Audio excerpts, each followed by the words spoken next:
Hey guys, your boy Chilla here. Welcome back to the HackerRank interview preparation kit. We're going to be, solving algorithmic programming problems, and it's going to be a good time. But today's video is a little different than the other ones that you'll see in this series because I'm going to be doing a bit of a tutorial here. Other videos, it's just, me solving a problem and basically just narrating my thought process. But today I'm going to be purposefully teaching you guys a technique, very important technique called dynamic programming, DP for short. And, right there, you've already got me. You had me at hello. But no, this is a super important technique. And it comes up a lot in these kind of programming challenges. It can be useful in your day-to-day programming. Not every day you're going to have to pull out the dynamic programming, but when it is necessary, it's very helpful to be able to have this technique in your belt. A lot of existing algorithms that you may have used in the past, stuff like the Dijkstra. I never know how to pronounce that. The shortest path algorithms. They are dynamic programming type approaches. And if you understand these techniques that I'm going to be, introducing to you here, you will be able to come up with your own novel algorithms that kind of have the same feel to them, the same energy. So we're going to be looking at, again, the dynamic programming section here. And I actually already solved the problem because this is my second attempt at recording this video here.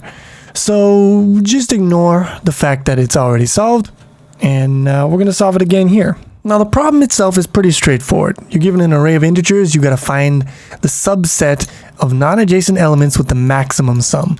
So you're given this array here, you've got to find a subset of them that gives you the maximum sum, with the caveat that the elements in the subset cannot be adjacent to each other. So for example, if you take the 1 here, then you're not allowed to take the 3 or the -2. So subsets that take the 1, the only ones that are the one that take -4 or the one that take 5. I don't think this problem statement is very good, which, is never, it's not the first time that's happened, let's just put it that way. Because this is not all the possible subsets. Obviously, you have the subset where you only take -2, or you only take 1, or you only take 3. Those aren't included here. And there's also the subset where you take none of them, the null set. That's not included here either. But you get an idea of what some of the subsets could be. And you have got to select the maximum one out of all of those. And there are a bunch of ways you could try to solve this. The obvious brute force approach is enumerate every single possible subset, calculate the sum for each one, and return the maximum. That's going to be the biggest one, but it's also, it's the simplest solution in a sense, but it's also the one that is going to take the longest. Probably all of the subsets for any given array, even with the caveat of non-adjacent elements, is going to be exponential. So that's an exponential function. You generally don't want problems with an exponential time solution. So that's no good. What is another approach you could take? Well, you could try to take a greedy approach here. You could say, okay, I'm just going to go through the array and I'm always going to take the largest available element. So for this array here, the largest one would be 5. So you take a 5. Now, because you've taken the 5, you can't take the -4 because it's adjacent. So that's removed from the set of candidates. And the remaining set is -2, 1, and 3. Of those, 3 is the largest. So you would take the 3. That removes the 1 from the set. And now you only have a -2 left. And let's just also add the additional rule that you never take a negative value, because that doesn't add to your maximum. So you would discard the -2 here, and that would be your final result, 3 and 5, which is actually the correct result. And so you might look at this and say, okay, I'm a genius, I solved it. No problem, I'll just use the greedy approach. But that's not going to work always. And it doesn't take more than, maybe 5 seconds of thought to come up with a scenario where that would screw you over. So look at this one here. Let's say we've got, that's not a very good color for this. Let's say we got 5, 10, 6. So if we take the greedy approach, we would take the 10, right? That means that we would have to remove 5 and 6 from our candidates and we're done. The answer is 10. Whereas if we didn't take the 10, if we took the 5 instead, that would remove 10, but that would leave 6. So we could also take the 6 and the result would be 11. There you go. So you can't just use the greedy approach. Any value that you take removes other values from the set of candidates, and that has a knock-on effect that will affect the final result. So you need to be more subtle, you need to be more crafty about what you're doing. And here is where dynamic programming is going to come in.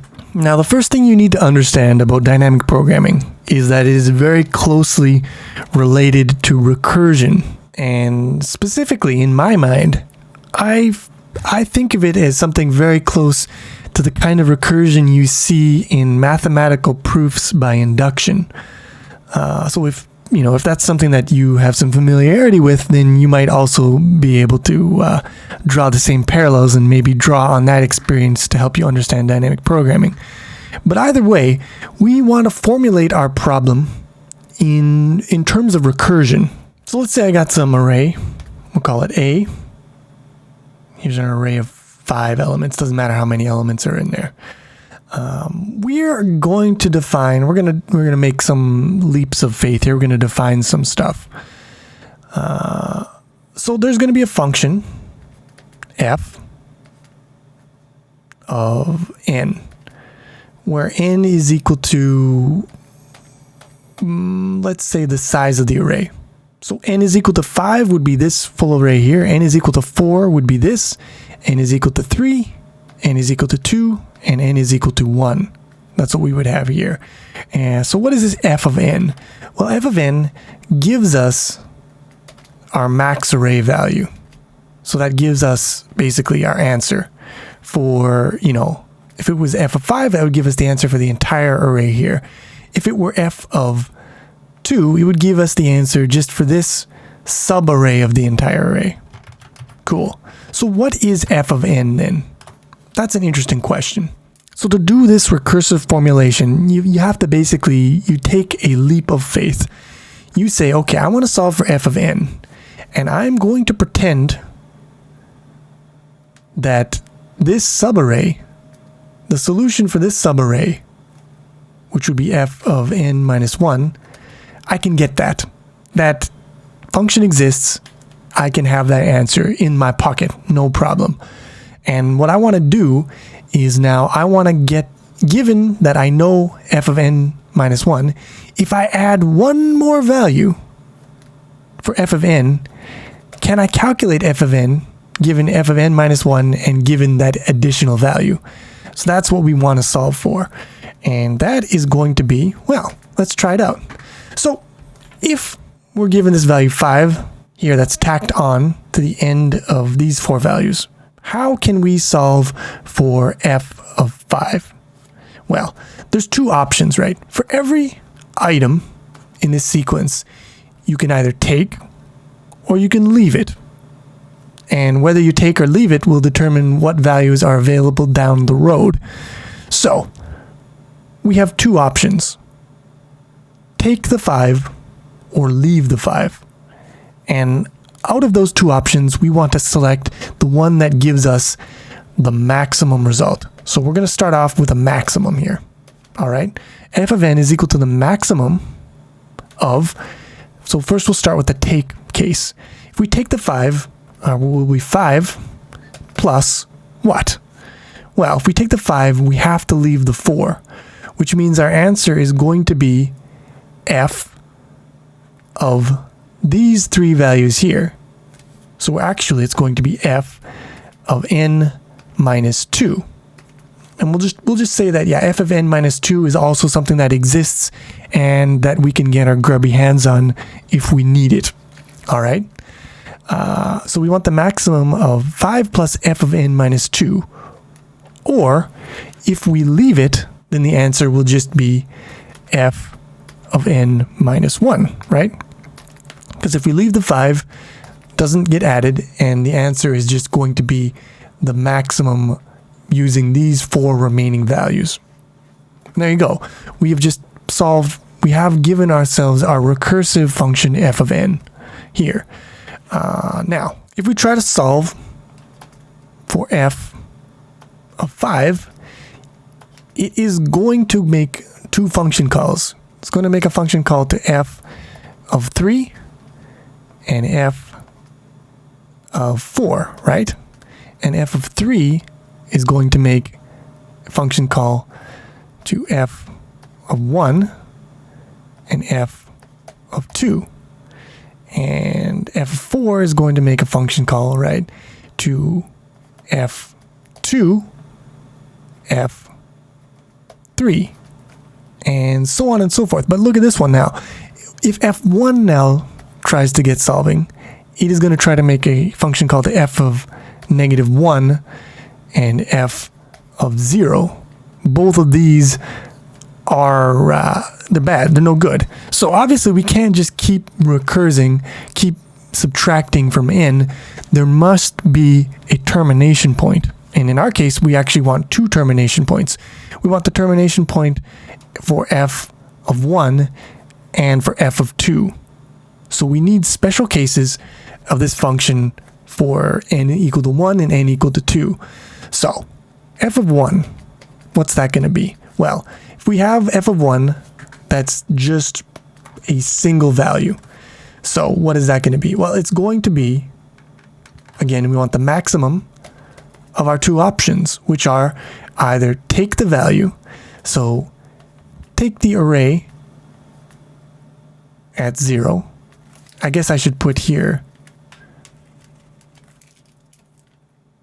don't do that, array at n minus 1 to make it, more general.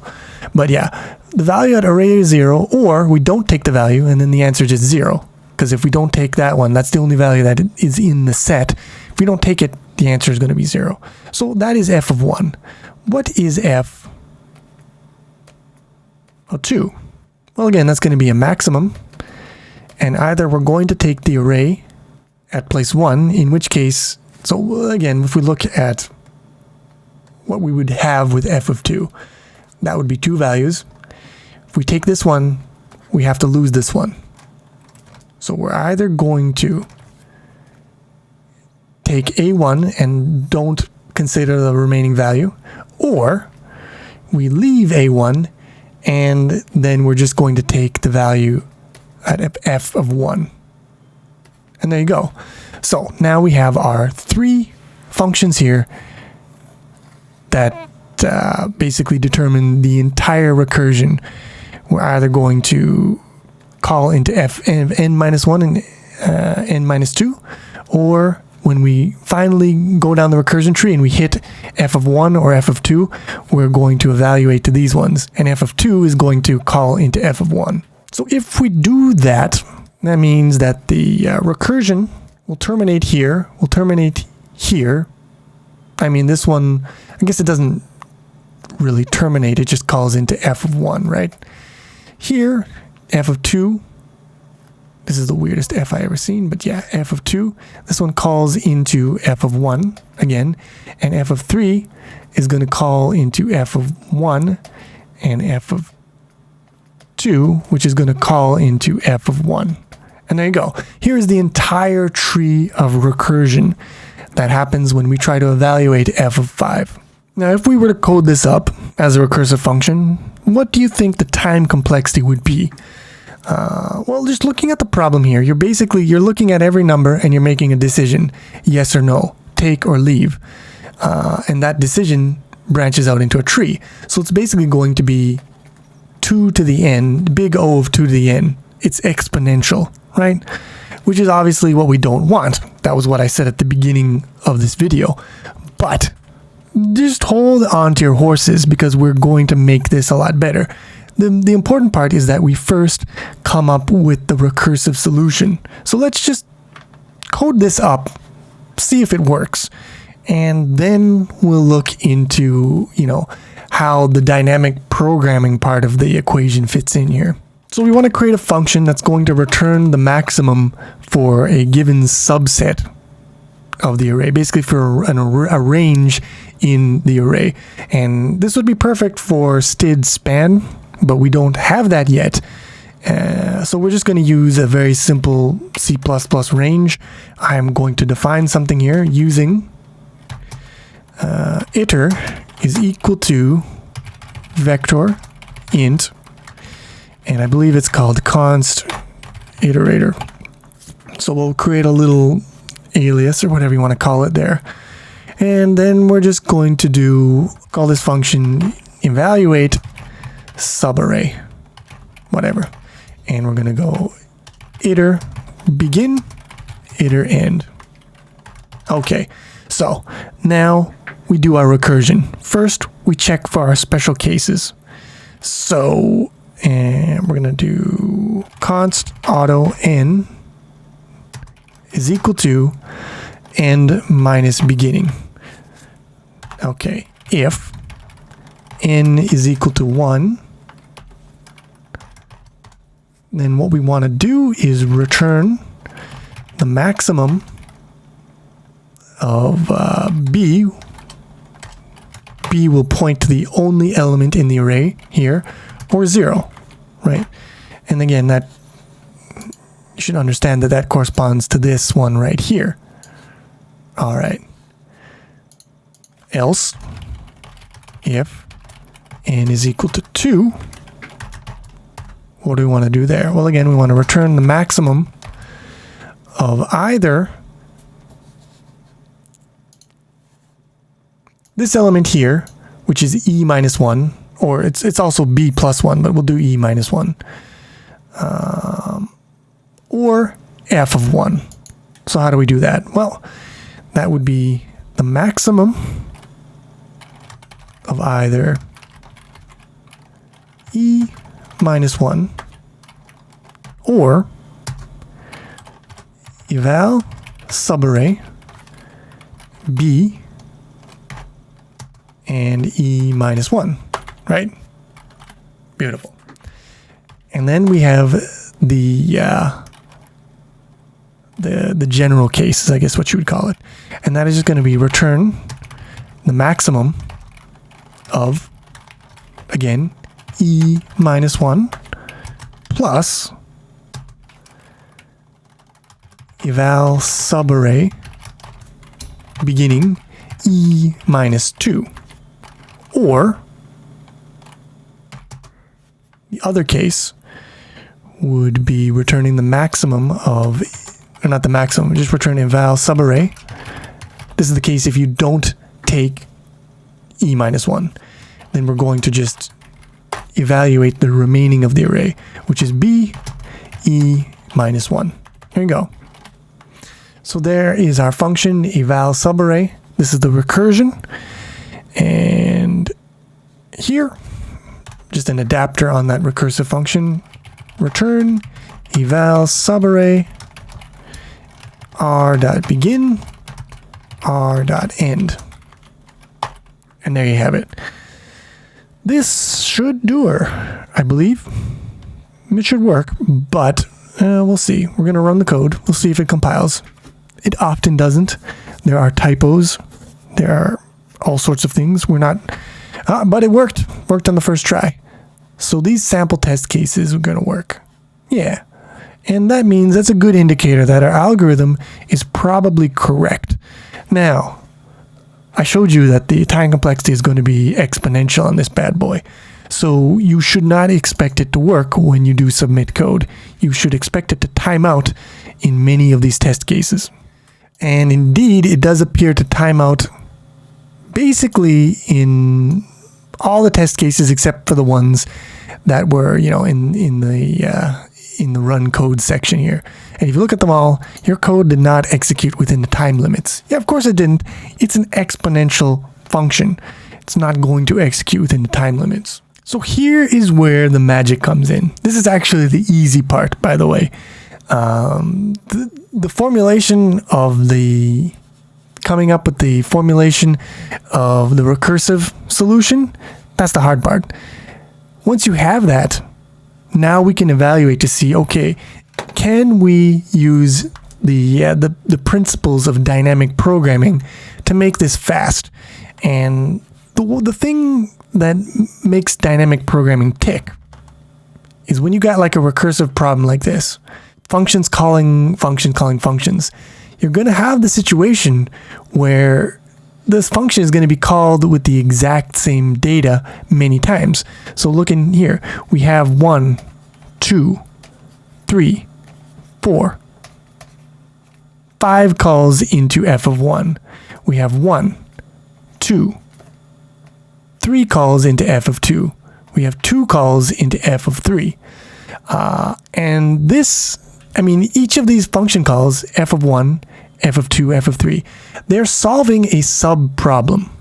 So if the full problem is the full array, and that would be, f of 5, when you call f of 3, you're solving the same problem, the same kind of problem, just for a smaller array, a subarray of the full problem. And it turns out that when you do the recursive solution, you solve the same sub-problem over and over and over, and that's what causes your execution time to explode exponentially. But what if you don't solve the same problem over and over and over again? What if you only solve f of 1 once, and then you solve f of 2 once, and then you solve f of 3 once, and when you solve f of 3, f of 1 and f of 2 are already solved. You just refer to those results. You don't calculate them over again, which if you refer to f of 2's results that you already computed, you don't have to call into f of 1, or you don't have to call and think of, this is only f of 5, but what if it was f of 400? You would trim away so much of the tree.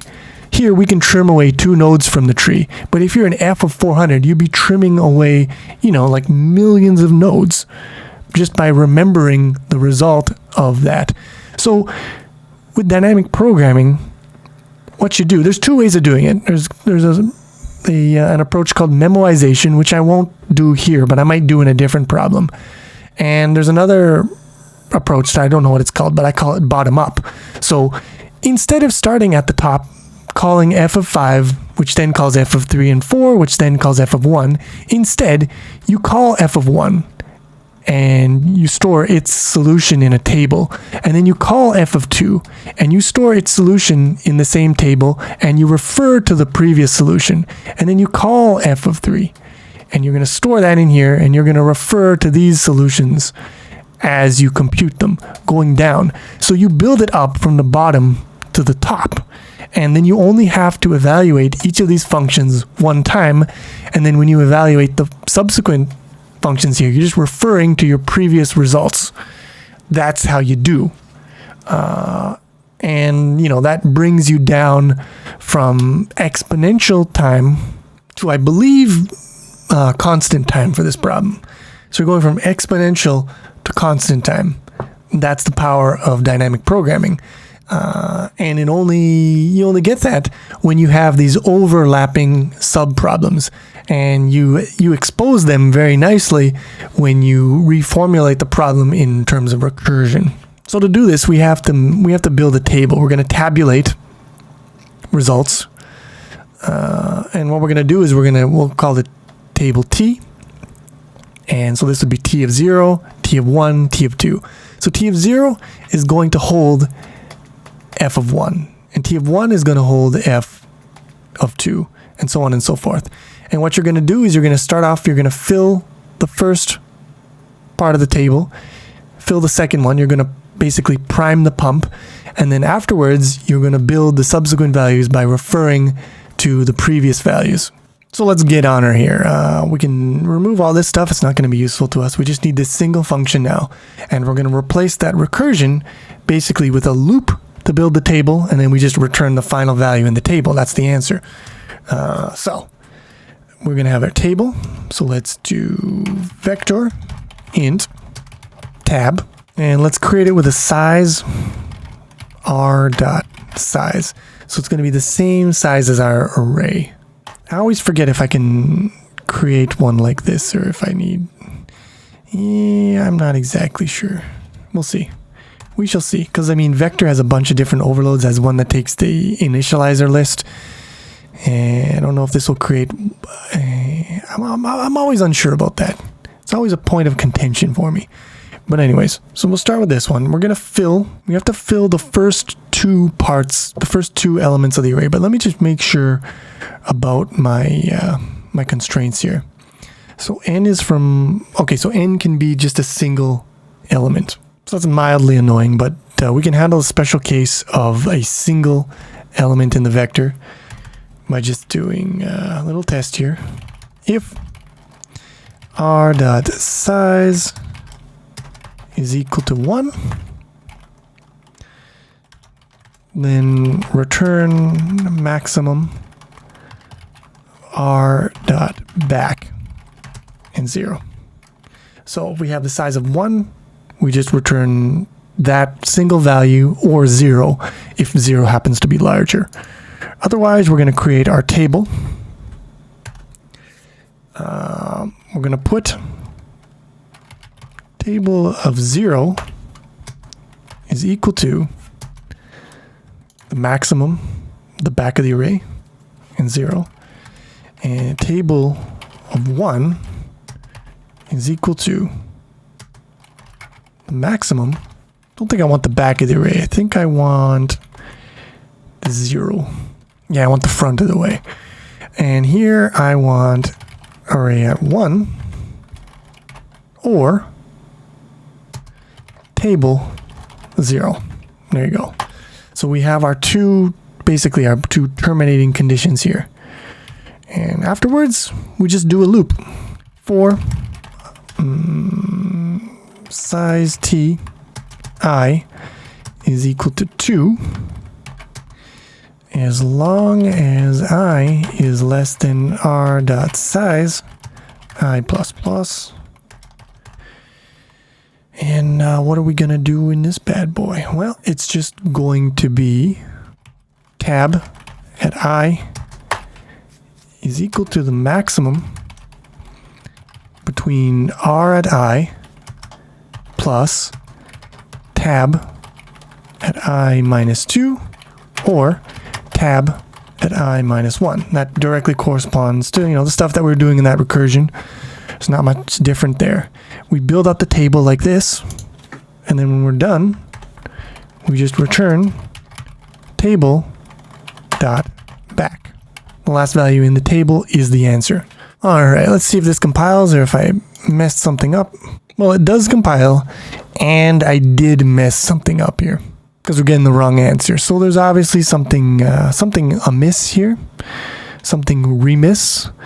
Output is 3, input 5, blah, blah, blah, blah, blah, blah. Okay, let's just, this is where if I were in an IDE, I would just step through the code, but, we're slumming it here, so array.size equal to 1.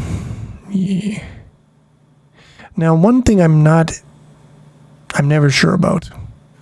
So I'm just going to play it safe here. I'm going to create this. I'm going to go tab.resize r.size.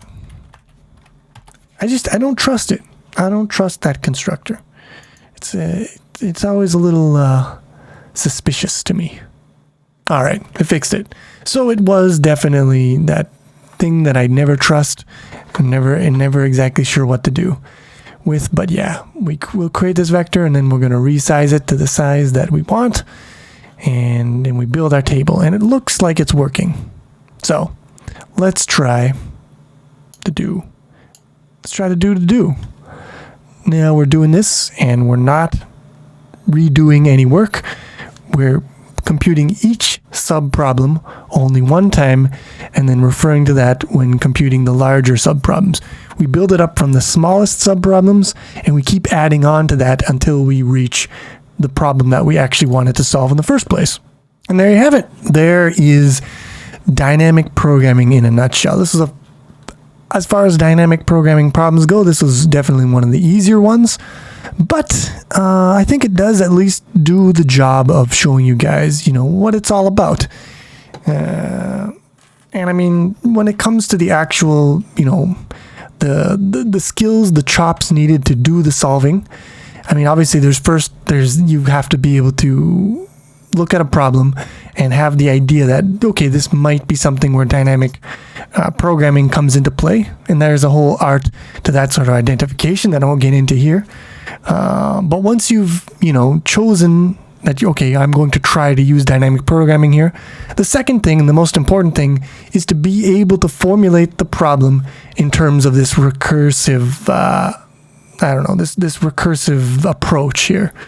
And the idea of, you have a big problem and you solve it by sort of like peeling off pieces one at a time and then solving the subproblem until you get down to the bottom, and then flipping that inside out to the idea of starting at the bottom and building it up one at a time. But if you can do this sort of formulation here, which again, like I said, I believe it relates pretty closely to proof by induction from mathematics. If you can do this, then I think you can have a good chance of solving problems with dynamic programming. The more complicated the problem, the less clear it's going to be on how to do this formulation. But where there's a will, there's a way. And once you make your recursive formulation, you should be able to identify, yes, indeed, there are sub-problems. There are overlapping sub-problems being solved, and so dynamic programming will be able to alleviate that problem. And in the future, we will look at some other problems in this section that require dynamic programming. And I'm just going to tell you, there are problems in other sections of the interview preparation kit that also require dynamic programming. So it's going to be coming up in future videos, and those ones are going to be more complicated and more interesting. So until then, thanks for watching. Hope you enjoyed this video. If you did, please click the like button, helps a lot. And I will see you soon with some more coding problems.